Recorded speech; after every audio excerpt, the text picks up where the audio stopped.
Hey Mike, I've heard of this thing called the mid-tarsal break. Can you tell us what that is and some history on that? Yeah, well, the mid-tarsal break, of course, is something that Dr. Jeff Meldrum has brought to our attention primarily. But his work was preceded by the work of Grover Krantz, and Grover Krantz was, of course, another anthropologist who put his career on the line by admitting that he studied this and took it seriously.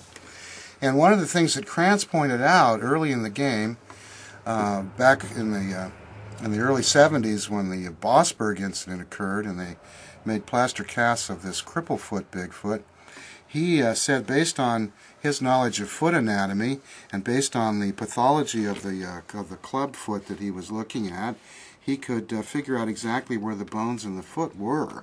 And when he did that, he noticed that this wasn't just a human foot that was extra big. This was a foot that had been redesigned. And this is, in other words, the animal had a foot that was different from a human being. And he pointed out that the ankle comes in on the foot further towards the front of the foot than it would on a human foot, for example. Now, Meldrum then went on to describe what he called the mid-tarsal break, and that's an indication that in the middle of the foot, where the metatarsal bones start and break away from the calcaneus and the other bones involved in the heel, there's actually a flexible area there, and this flexibility is found on other primate feet, like on chimpanzee feet. He's done tests with chimps walking in sand and noted the mid-tarsal break and how it affects the footprint.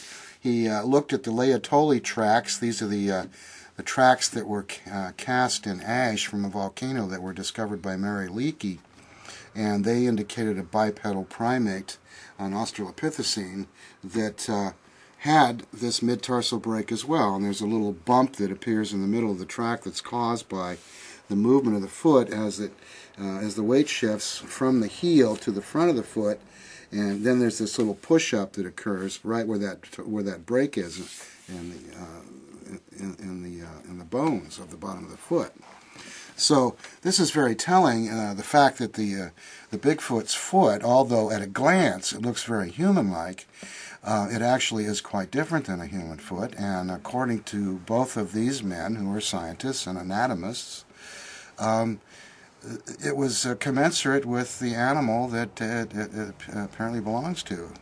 Something that would live in mountain forests would be it would be an advantage to have a foot that was flexible, because it would make it easy to go up and down mountain cliff sides and mountain paths, and it would be easier to climb and this sort of thing.